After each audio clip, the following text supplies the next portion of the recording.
All right, we are now streaming live on YouTube.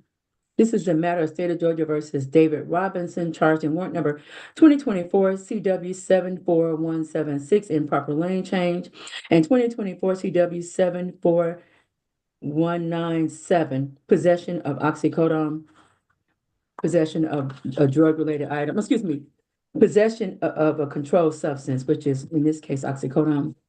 Representing the state is 88 Thomas. Representing the defendant is Attorney Menendez. Your witness, 88 Thomas. Yes, Your Honor. Officer, could you please raise your right hand? Do you solemnly swear and affirm that the evidence you should present before the court shall be the truth, the whole truth, and nothing but the truth, so help you God? Yes, ma'am, I do. Okay, put your hand down. And Your Honor, can you hear the officer? His voice is a little soft. Just a little louder, please. Yes, ma'am. All right. Now, can you state your name for the record, or did you do that? No, ma'am, I haven't. Okay, state your name for the record, please. I'm Officer L. Williams. And how are you employed? I'm employed with Clayton County Police Department. Were you so employed on or about December the 17th of 2024? Yes, ma'am. And on that date, did you have occasion to respond to an incident at East Fayetteville Road and Camden Forest? Yes, ma'am. Yes, ma'am. Okay. And is that within the confines of the city of Riverdale, Clayton County? Yes, ma'am. And did you come into contact with a David James Robinson on that date? Yes, ma'am. And at that location? Yes, ma'am. And what brought you into contact with Mr. Robinson? Well, during a separate incident, Mr. Robinson was observed by a narcotics unit pulling into a neighborhood that we was watching. He made contact with another male. The male entered his vehicle. They was there momentarily. It was a short period of time. The male exited the vehicle, and Mr. Robinson left the neighborhood. He was later followed by that narcotics officer that observed him doing meeting with the other subject. He observed him going around the curve and mishandling his vehicle, driving on the yellow lines, failing to maintain his vehicle, and he. Hold on, let me stop you 1 second, because failure to maintain your vehicle can mean more than one thing.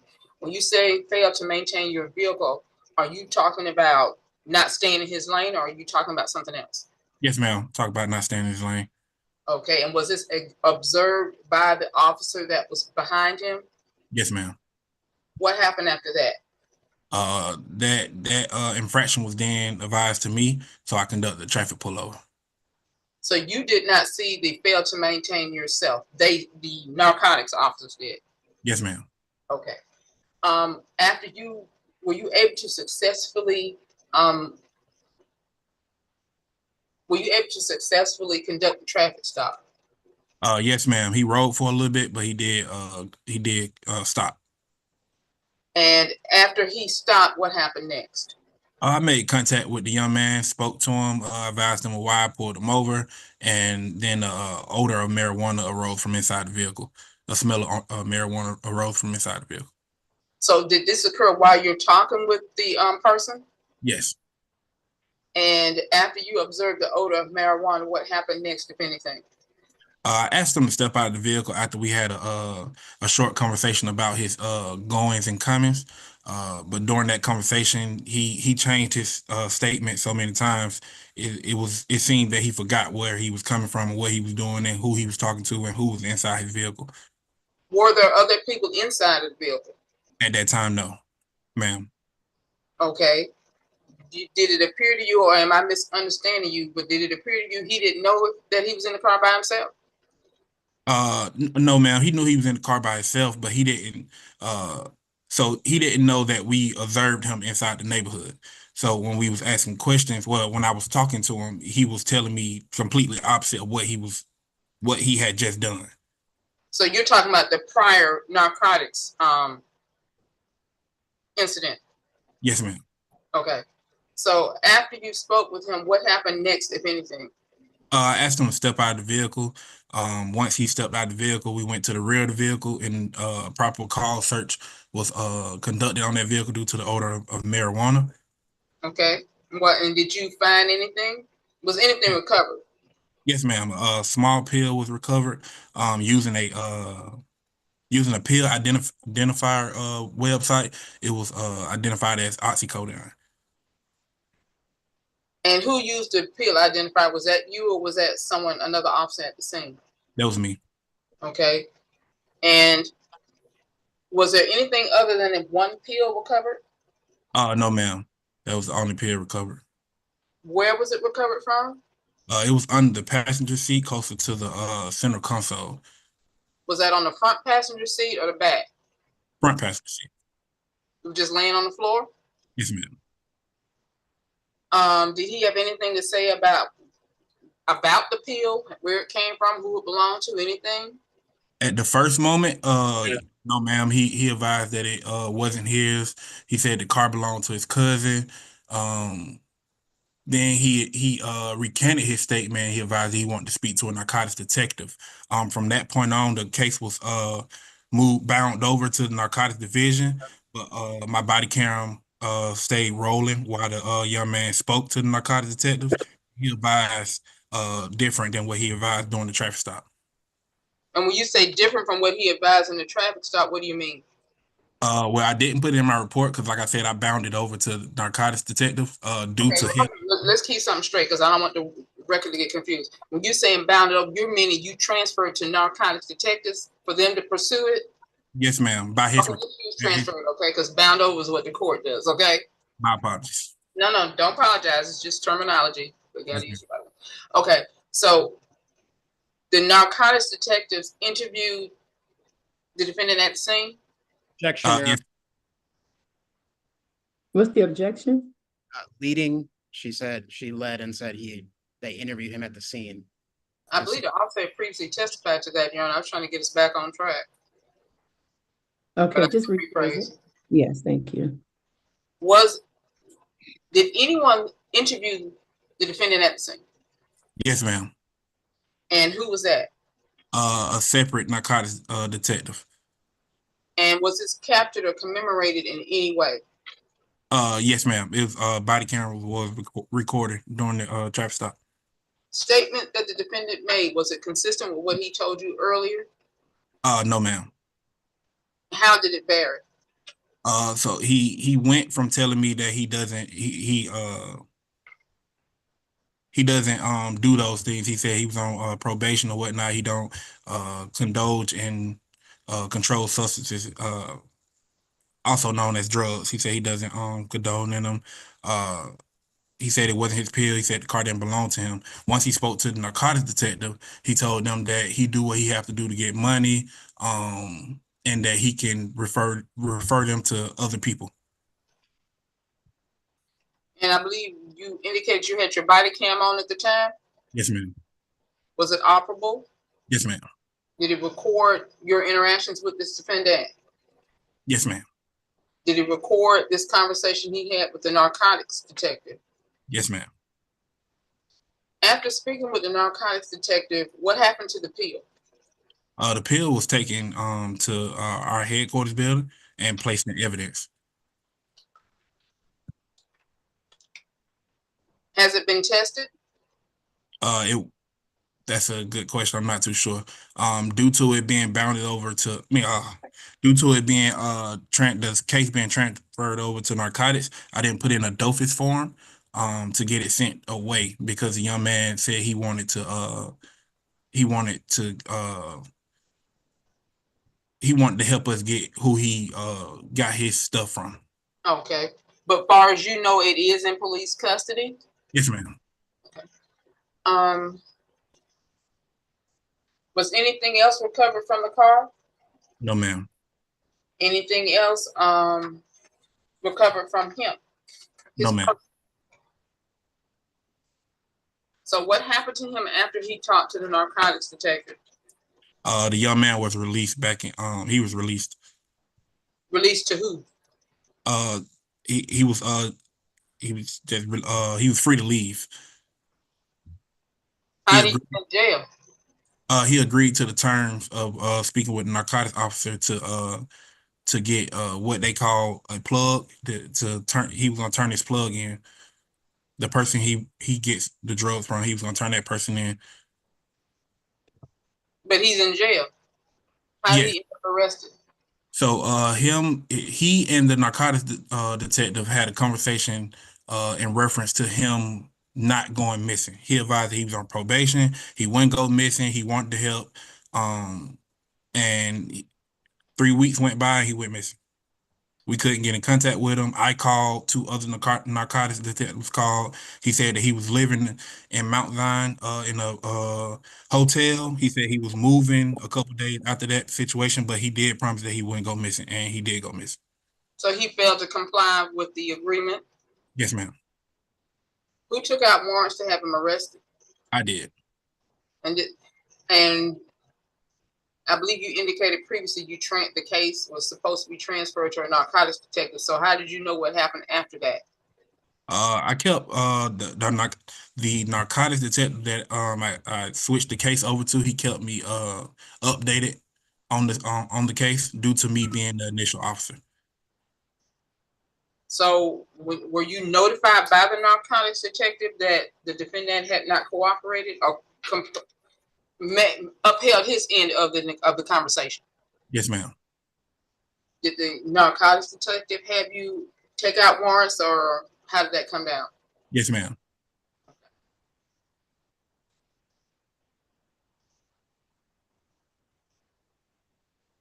Last question. The failure to maintain lane, do you know if that was recorded or captured on body cam or dash cam or anything like that? The conversation, I'm sure, was captured on body cam, but due to No, I'm sorry. The fail to maintain lane. right, no, ma'am, it wasn't captured on my patrol vehicle due to the narcotics vehicle being behind that vehicle at the time. Yeah, I understand that. What I'm saying is that the narcotics vehicle, did it have active body camera, not body cam, but dash cam or anything like that? No, ma'am.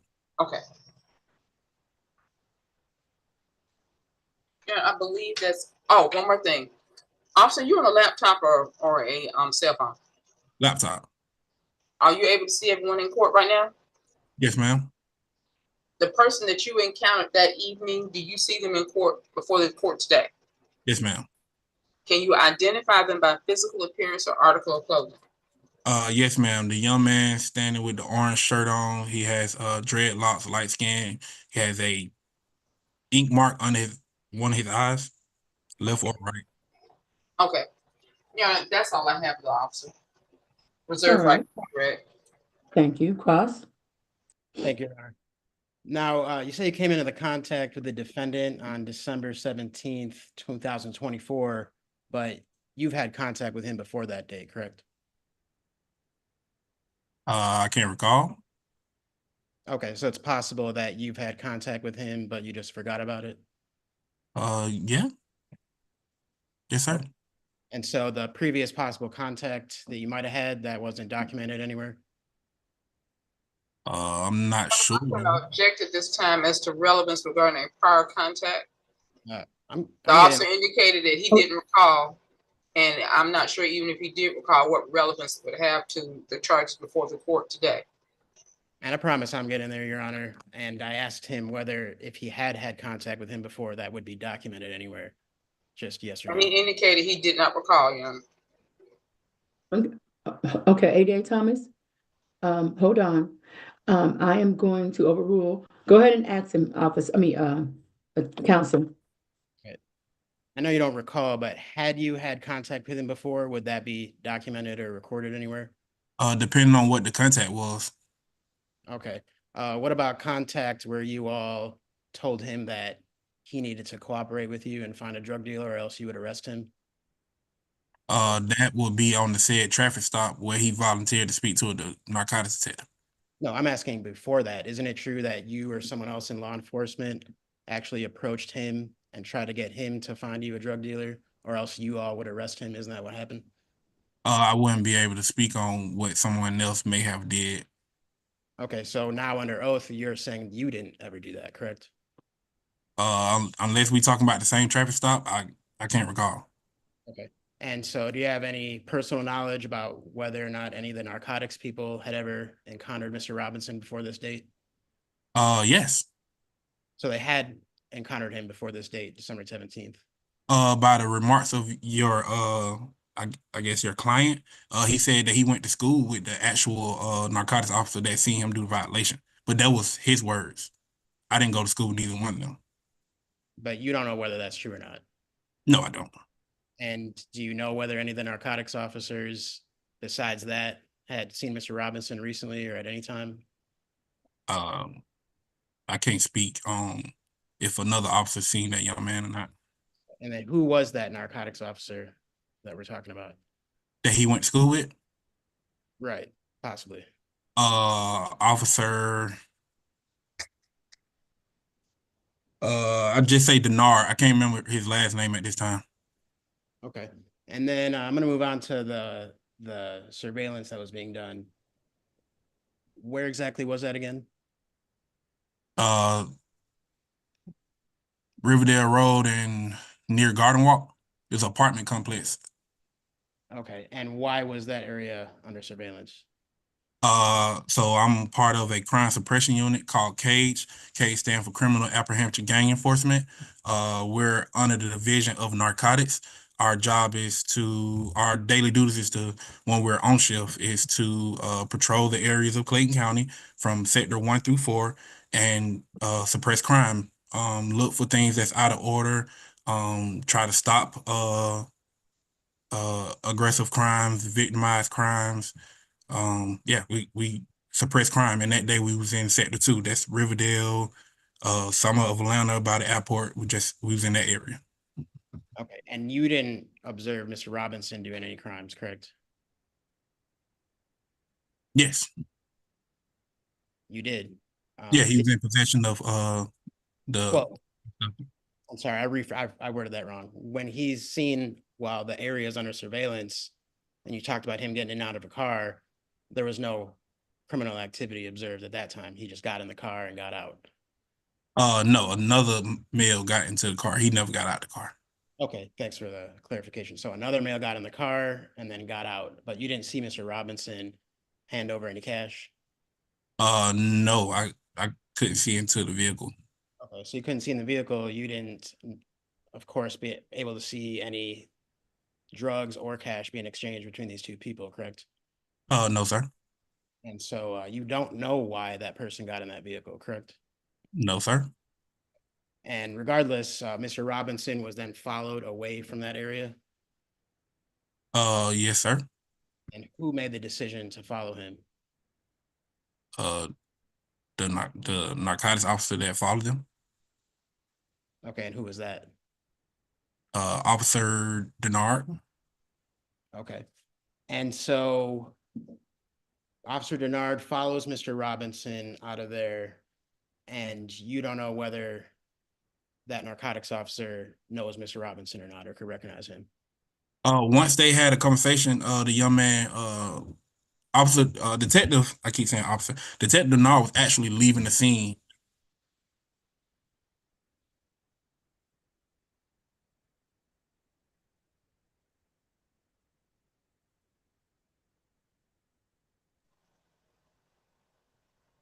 Ms. Thomas Stanley, it looks like the court dropped off.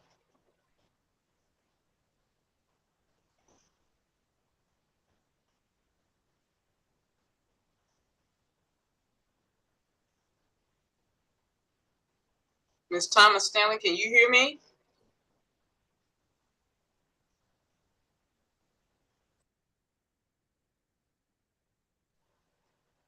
Hold on, y'all. I'm gonna see if I can call the legal assistant.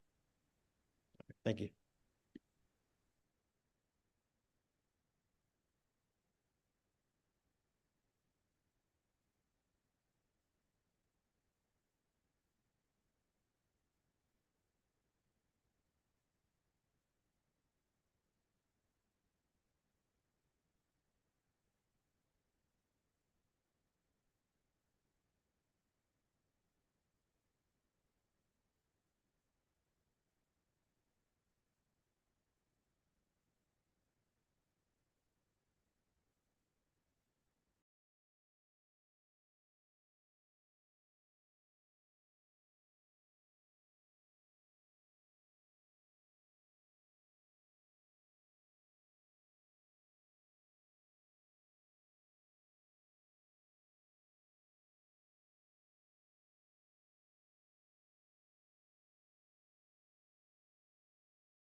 Look like there is some technical difficulty. Judge Case Johnson is trying to log back in.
Hello? iPhone, can you please identify yourself? This is Judge Case Johnson. Oh. Okay, so my device, something has gone wrong. Hold on 1 minute. I'm trying to get logged back on. Acknowledge.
Thank you for your patience. The judge is still trying to get logged on. Just wanted to give you an update.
All right, sorry about that. I don't know what happened.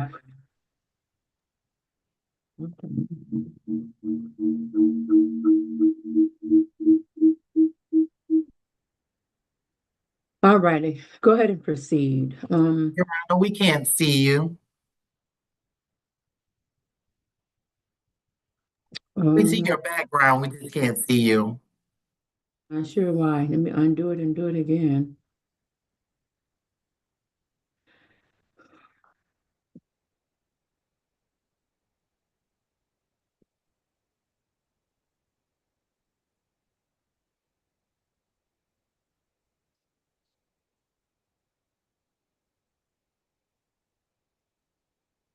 Can you move in a little closer or bring it to you closer? Sitting exactly where I was sitting before. Um,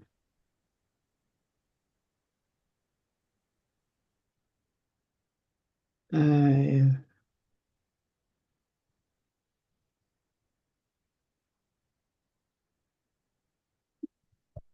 There you are, no, it's not. where you It's, was. no, all right, there we are. All right. Go ahead and continue, counsel. Thank you, Your Honor. So I'm gonna ask a little bit about some of your answers on direct, and then I'll back up to ask my questions.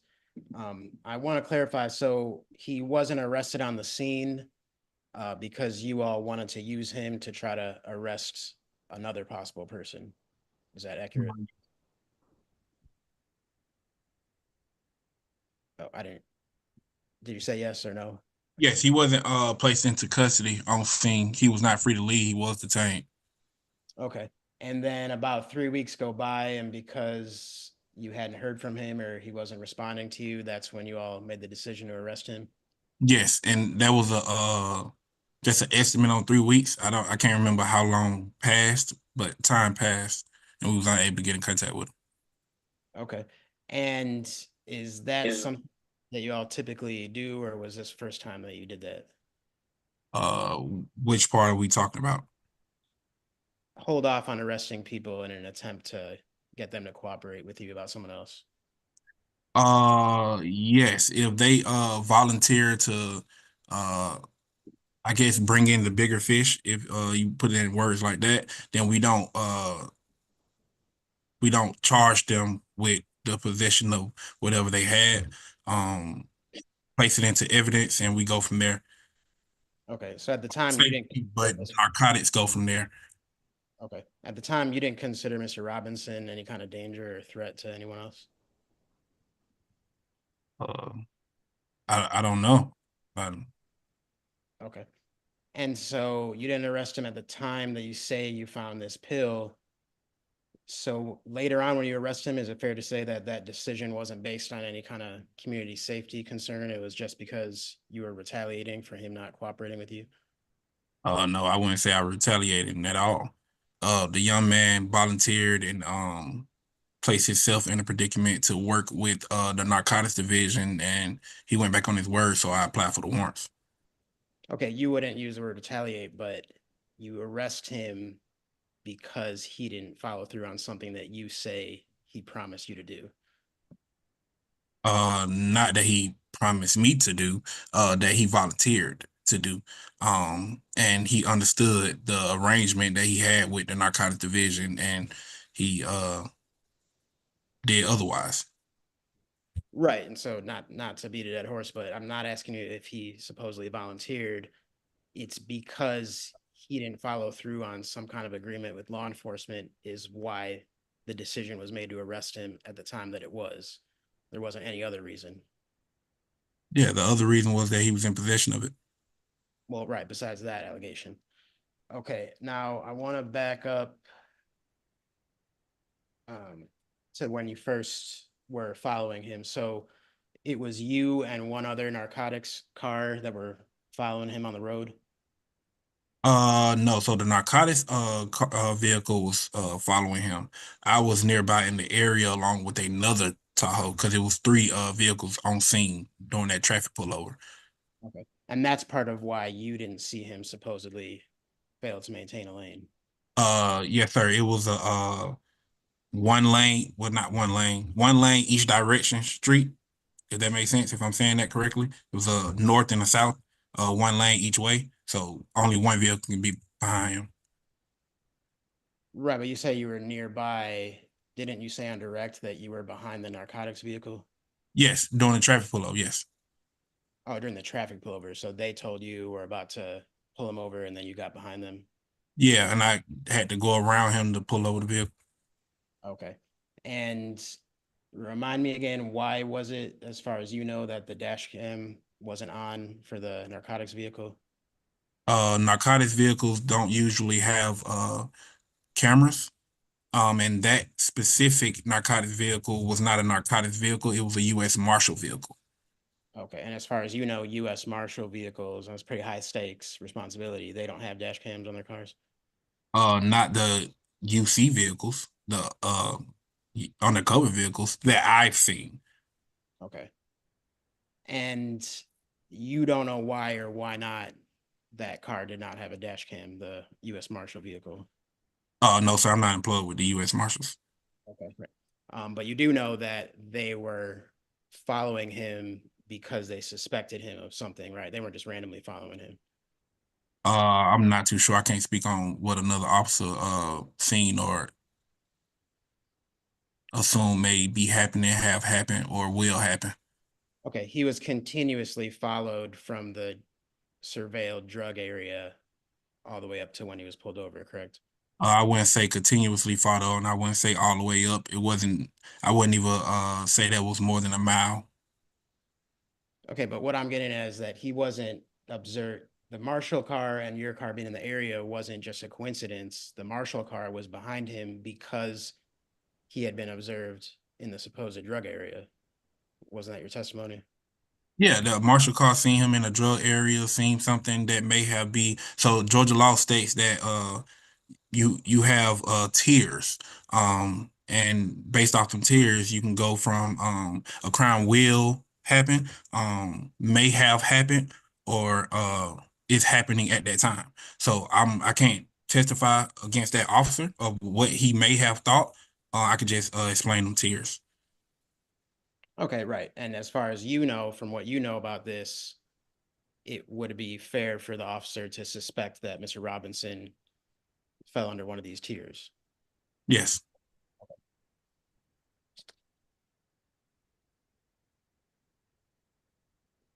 And I forget, did the narcotics agents have body cams on? Uh,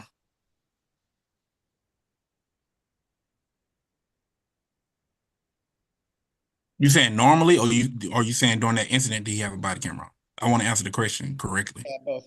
I meant during that incident, but then I'm also curious about whether that would be typical or not. But first answer, do you have personal knowledge about whether they were wearing body cams? During that incident, I can't say if he did or not. He has a different vest than me.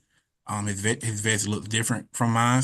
Just like my bomb vest, my EOD vest looks different from my patrol vest. My EOD vest doesn't have a body camera on it.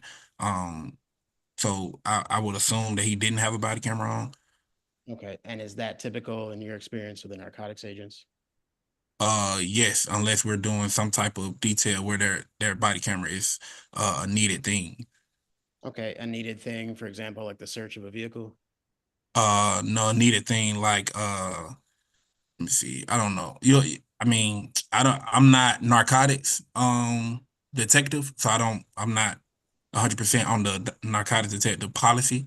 I can only go with I can give you the EOD policy if you want that in reference to body cameras. And you don't recall from seeing the agents whether or not they had a body camera on because your vest is designed differently, so you didn't notice that. Yeah, I didn't pay any attention to if he had a body camera or not. I know he had a vest. Okay. And so you're the one that took this warrant out. Was any body camera footage part of your decision to take out the warrant in between those few weeks? Any body camera footage? Yeah, did you review any body camera footage in the between the traffic stop and the arrest? No, sir. Okay. And so you're not aware of any body camera footage of the search existing anywhere, as far as you know? No, body camera footage exists of the vehicle being searched. Oh, it does. And who has that? Officer Jackson, the third officer I said was on scene. And he arrived after you. Yes. Okay, so you all had access to the car before this video recorded supposed discovery of the pill, correct? So our body cameras come on once I pull the vehicle over. Okay, so your body camera was on when you pulled over the vehicle. Yes. And then where did you go after that? After I pulled over the vehicle, I went to the passenger side. Okay. And then who was with you? I can assume that Officer Jackson was on the driver's side. Okay. And you have your body cam on and you're at the driver's side, right? Not the passenger side. No, I'm at the passenger side. You're at the passenger side. Okay. And you didn't conduct the search that found the pill, correct? No. Okay. And that was Officer Jackson. Yes. Okay. And we don't know whether or not he had body cam. We do know. I said he has a body camera. Now, when you say that well, let me back up. The justification for the search was not observing Mr. Robinson earlier.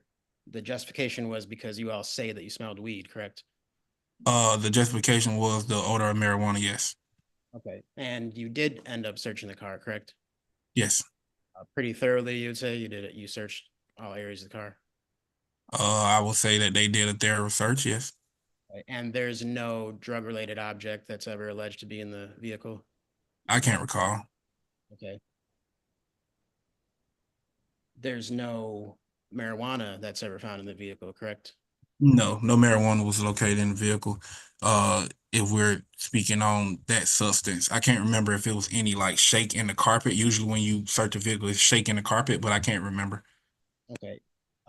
So you don't know whether there was any shake in the carpet, I can't recall. No, sir. and you don't know whether there was any ash in the carpet or anywhere else in the car. Yeah, I can't remember. Okay. And you don't remember finding any kind of rolling papers or blunt wraps or anything like that in the car? I can't recall. Okay. And you don't recall whether or not there were any kind of lighters or anything like that in the car? I can't recall. Okay. And so apart from you saying that you smelled marijuana, there's no other evidence to corroborate that you know of to suggest that Mr. Robinson or anyone else had ever smoked marijuana in that car, correct? Uh, I mean, your client can't answer the question if someone smoked in the car. there's no evidence that you know of to corroborate whether or not Mr. Robinson or anyone else had ever smoked marijuana in that car, correct? Yes, the odor. Besides the odor. I can't recall. Okay, so we're just taking your word for that it supposedly smelled like marijuana. That's my testimony, right? Officer Williams, you're being a bit combative. Just answer the question, please. Yeah. And so you say that you were nearby the car and that narcotics was following the car. No one ever observed the driver of that car throw anything out the window, correct? No, I did do a search of like the nearby area. And you didn't find anything during that search, right? No, I didn't find anything that I can relate to him that I could just pick up and be like, hey, he threw that.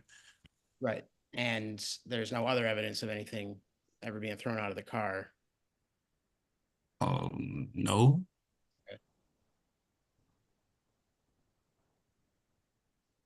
And you sometimes, I know this happens to me, but you sometimes drive around and you can just smell weed while you're driving.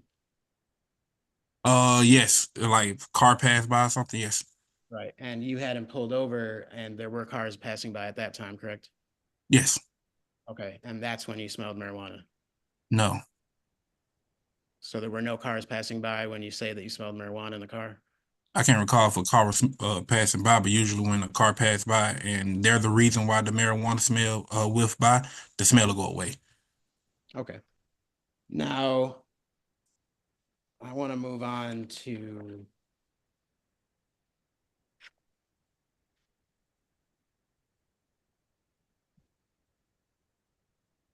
where you found supposedly this pill or where someone else found the pill. You said under the passenger seat, so like the floorboard under the seat, Yes, sir. and that wasn't visible to you while you were standing at the passenger door, correct? You had to search under there. No, sir. I didn't. I can't say that I was looking under the seat while I was talking to Mr. Robinson. Okay, so you don't know whether or not that pill was in plain view. If it was, I wasn't looking for it. I was worried about him. I was having a conversation with him, watching his hands. Okay, but there is body camera footage of where exactly it was found and when. Yes. And so you don't remember whether it was plain view or not. Would you find that in your training experience pretty strange for someone that's supposedly committing a felony drug offense to just leave the pill there in plain view? No, I wouldn't find it strange. Okay. And let's say it wasn't in plain view. It's fair to say that someone would have to have looked under that seat in order to see it, correct? If it wasn't plain view, yeah, you'll have to look under the seat to see it. Yes.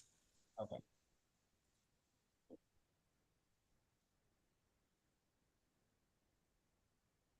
And how long after Mr. Robinson was pulled over was the search under the seat conducted?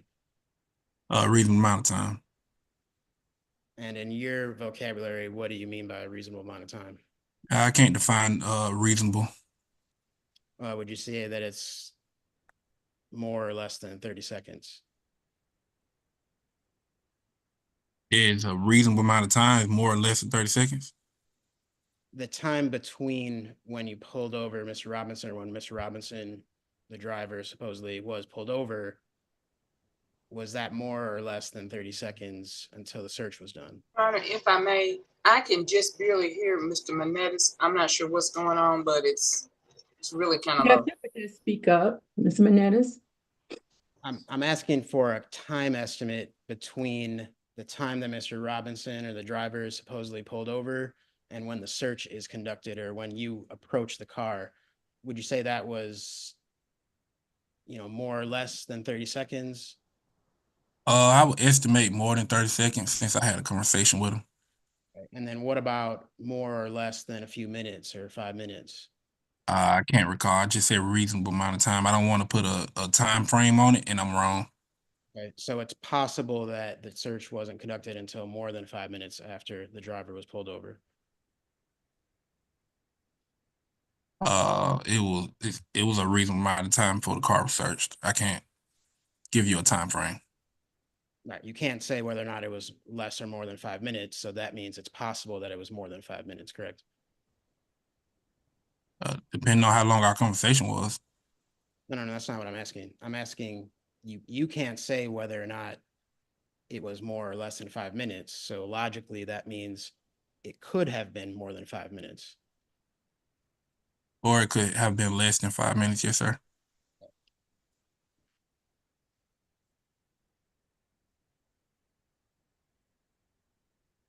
Okay, I think that might be all my questions. One moment, Your Honor.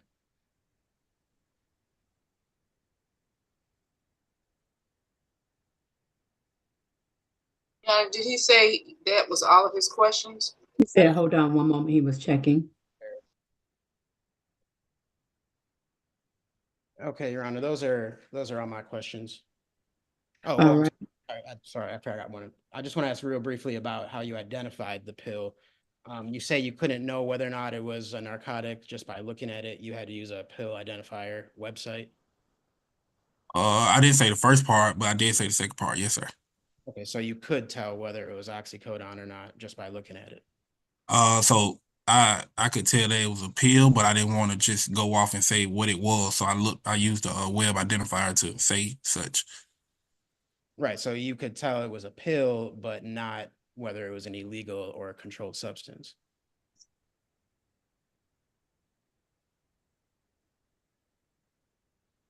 I'm not sure. Okay, well, was that the answer to the question that you weren't sure whether at the time that was a controlled or illegal substance, the pill? I remember it being a pill, and anytime I find a substance that's not a leafy material or a leafy substance, I use a web identifier to confirm what it may or may not be. Right, and so this time you're trying to find out what it is. You're not trying to confirm or exclude any kind of suspicion of what it might or might not be. Real, can you restate that question in a different way? You're not thinking it's oxycodone before you looked it up, right? What you've testified to is that when you find a pill, you look up what it might be. You didn't look at that and say, oh, that could be Adderall or that could be oxycodone. You just didn't know what it was, so you looked it up on the website.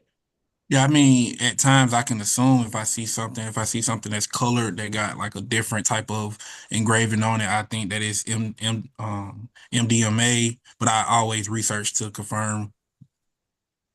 Right, MDMA could have those stamps and sort of different images on them. And that's not what you saw here, right? It was just a regular pill.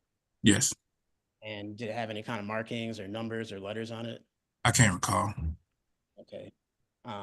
If you can't recall whether it had any markings or letters or numbers, then how did you identify it with the website?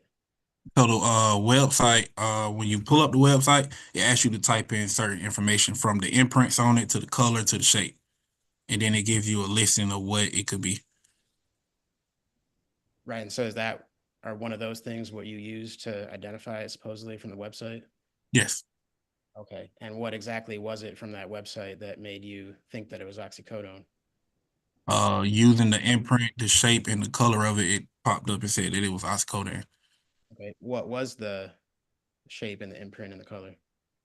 Circle, white. Okay. And the imprints? I can't recall. And you say it's oxycodone. Oxycodone is something that's prescribed to people? Yes, it's a prescribed substance.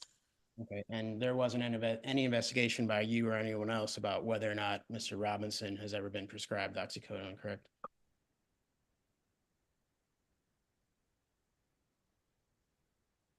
I can't say that I asked him if he was prescribed the pill. Okay. Those are all my questions, Your Honor. Any redirect? Not at this time, Your Honor. All right, closing arguments. Reserve, Your Honor. Go ahead, Attorney Menendez. Your Honor, as far as the failure to maintain lane, one of the essential elements was not commented on or asked about whether or not the lanes were divided into two clearly defined lanes. The officer did say that there's, one lane going one way, another lane going the other way, but there was no testimony about whether the lanes were clearly defined. And that's, of course, as one knows, one of the essential elements of that charge. So missing an essential element, we can't say that there's probable cause for a violation of that statute. And then moving on to the controlled substance, I think there's multiple levels of why this honorable court should dismiss that charge. One, I don't find the officer credible based on some inconsistent statements. And I also find this situation pretty out of the ordinary to be following someone that we can't know whether or not he's been known already to law enforcement, to then try to cut this deal with him, not knowing is this initial arrest part of some kind of deal. And then I want the court to keep in mind that all the testimony here is this officer's word. And I don't find it credible. And I actually think by preponderance that Mr. Robinson's innocence, which he's presumed to be, is actually more credible than what this officer has testified to. We don't have any video of him supposedly breaking a lane. It's conveniently blocked. The view is conveniently blocked by the narcotics car, which also doesn't have a dash cam for some unexplained reason, even though they're doing a high stakes investigation, supposedly. And then they just let him go. So I would contend, Your Honor, that the fact that they just let him go and had no worries about him or community safety, again, goes by a preponderance in the defendant's favor. Maybe they know they put it there. Maybe they know that Mr. Robinson couldn't see it when he was pulled over. They had to search for it. There's no evidence that that's his car, that he knew it was under there. All we have is statements after the fact when they're already intimidating and trying to coerce him into cooperating with them. Otherwise, we'll arrest you. So I think I or anyone else would say anything under those circumstances. If I saw government abuse happening against me and they wanted me to say certain things, or I would go to jail and be put in a cage, I'd say those things, whether they were true or not. And Your Honor, the decision is actually incredibly simple because I wanted to put all that on the record, but actually this should be dismissed because we don't know whether Mr. Robinson was prescribed oxycodone. There was absolutely no evidence about that. And I was here observing the prior hearing when it talked about pills not in the original container. And I was prepared to talk about that as well. Here, they're not alleging that, but for anything to be illegal, then it must have not been prescribed. And so the oxycodone was not in its original container, but if Your Honor reads the statute 16-13-75 about drugs having to be kept in their original container, the first subsection A says possession and control of controlled substances, which we have here alleged, or dangerous drugs by anyone other than the individuals specified in code section 16-13-35. And if we go to 16-13-35, and we go to subsection C, subsection 3, an exception to not keeping oxycodone in its original container would be an ultimate user or a person in possession of any controlled substance pursuant to a lawful order of a practitioner or in lawful possession of a Schedule 5 substance. That's just a legal way to say a patient that's been prescribed the oxycodone. So if you're a patient of a drug, you do not have to keep that in its original container. Otherwise, we would just raid nursing homes or go into schools and go to teacher's desk and find those Monday, Wednesday, Thursday pill bottles and just arrest everybody. That's not what the statute intends about original container. The statute intends to mean pharmacists, truck drivers transporting the controlled substances, not the patient. And that's the exception referred to in 16-13-35C3. And there's no investigation whatsoever into whether or not Mr. Robinson's been prescribed that pill. And so he's presumed innocent. The burden is on the state by a preponderance to meet the low standard of probable cause, but you can't meet the standard if you don't even look for it and you don't try. So under the state's theory and this officer's theory, you could just go ahead and find probable cause for anyone that's in possession of any controlled substance. And that's clearly not logical and not the intention of these statutes. So the fact that they don't know whether or not he's a patient and he's presumed innocent, that right there is just a dismissal for lack of any kind of crime being suspected. There's not even a minutia of evidence to suggest that he's not a patient or not prescribed that. and that's not investigated, and he's presumed innocent. So, Your Honor, I just ask this honorable court to dismiss both of the warrants for the reasons that I've stated. All righty, go ahead, ADA Thomas. I'm sorry, Your Honor, throat's a little dry. Your Honor, in this particular case, the court may recall at the beginning of the officer's testimony, and he indicated what was going on as far as the prior incident involving the narcotics detectives, and then he explained how he got involved in this matter. He indicated that the narcotics detectives observed what I described as a failure to maintain lane. The terminology that the officer used wasn't quite clear, in that he said that the defendant went over to the line, and I asked him to go back and we discussed it, or something to that effect, to clarify exactly what the defendant did, which was a fail to maintain lane, which the officer did do, and then we proceeded with his testimony. So there is probable cause for the initial traffic stop. Insofar as what happened after the stop, Your Honor, this is fairly straightforward, in that the officer removed the young man from the car after observing the odor of marijuana. That subsequent to a search of the vehicle, that single pill was found on the passenger side floorboard. State would contend at this point there is sufficient probable cause to bind over both of these counts to the Superior Court of Clayton County. Regarding any subsequent investigations by narcotics or anything like that, Your Honor, I believe that would be a matter that would be addressed at that level. But for the counts before the court today, state would contend that the court has heard enough probable cause to transfer this matter. That's all I have. Your Honor, if I got very, very briefly, just about. Your Honor, I have the last. I reserved. Yeah, she reserved to have the last word. Thank you, Judge. Right, hold on one moment.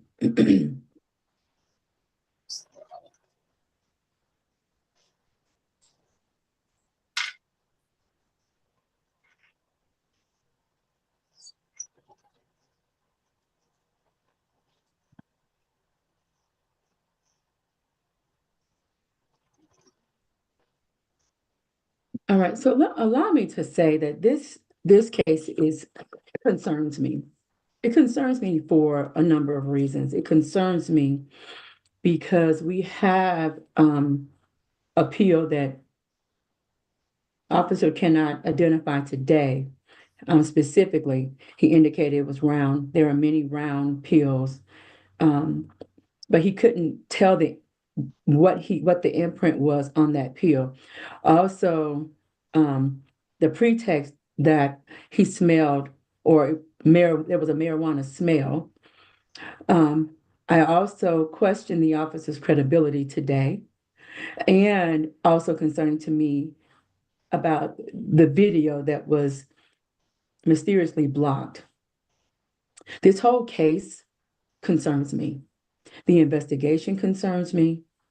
And that we know often officers say, I smell marijuana, so that they can obtain and they can search when no marijuana was found. And generally, if there were some, I forgot the term he used, sprinkles or whatever that's generally found on the bottom, that's normally included in the report that we found marijuana. The officer testified that he didn't see anything being thrown out of the window.